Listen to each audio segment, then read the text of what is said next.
300 करोड़ के नुकसान के बाद जब कंपनी बैंकरप्ट होने के कगार पे थी और सारे एम्प्लॉयज रिजाइन करके चले गए, तब जाके लड़की को एहसास हुआ कि जिस पति को उसने निकम्मा और नक्कारा समझ के अभी अभी नौकरी से निकाला था, दरअसल कंपनी की सक्सेस के पीछे अकेला वही था। उसका पति एक जीनियस प्रोग्रामर था और उसके साथ बिजनेस करने के लिए बड़े बड़े बिजनेसमैन की लाइन लगी रहती थी, लेकिन वो बिना अपनी असली पहचान बताए चुपचाप अपनी बीवी के छोटे से स्टार्टअप को ज्वाइन करके उसे कुछ ही सालों में देश की नंबर 1 टेक कंपनी बना देता है। लेकिन उसकी बीवी ने उसके काम को कभी नहीं सराहा। उल्टा वो अपने ही सेल्स मैनेजर से चक्कर चलाती है और पति की मेहनत से कमाए पैसों से अपने आशिक के लिए लग्जरी कार और महंगी घड़ियां खरीदती है। उसके लालची बॉयफ्रेंड ने भी शो ऑफ करने के लिए उनकी फोटोज ऑनलाइन शेयर कर दी।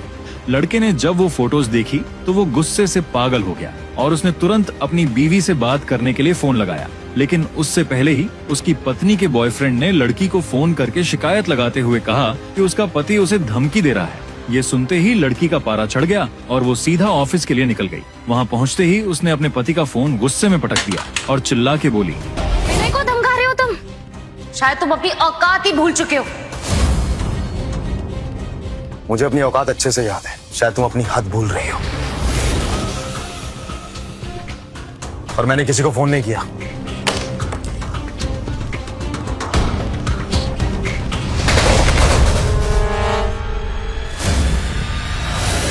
How dare you? मैं तुम्हारी यहाँ पे बॉस हूँ, बीवी नहीं। तमीज से बात करो।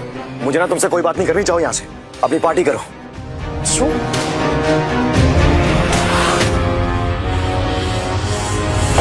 क्या बदतमीजी है ये? तुम्हारे बाप की कंपनी नहीं है ये। तुम यहाँ पे काम करने का ना पैसा मिलता है, ना कि फोन घुमाने का। और भूलो मत, अगर मैं नहीं होती ना तो कर रहे होते किसी लो क्लास कंपनी में चपरासी की नौकरी। Useless idiot. मैं ना यहाँ पिछले 3 दिन से बिना कुछ खाए बिना सोए काम कर रहा हूँ। तुम्हारी तरह किसी होटल में जाकर याशा नहीं कर रहा। अच्छा, तो तुम्हें खाना चाहिए, पहले ही बता देता ना, मैं खिला देती हूँ। रुको।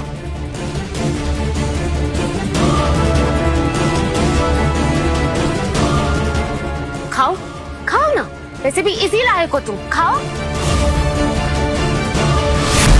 क्या कर रही हो ये? पागल हो गई हो?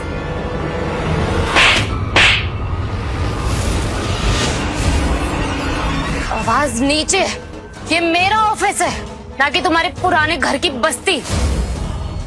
आज के बाद मेरे मामलों में टांग अड़ाने की कोशिश भी मत करना तुम। तुमने मुझे थप्पड़ मारा। ओह प्लीज, ये ड्रामा अपना ना बंद करो। कल कंपनी के लिए बहुत ही इम्पोर्टेंट दिन है। अगर एक भी गलती हुई ना तो पूरे ऑफिस के सामने ऐसा कुत्ता बना के घुमाऊंगी ना, देखते रह जाओ। वाह, मिसेस सीईओ को उनकी जिम्मेदारियां याद आ गई।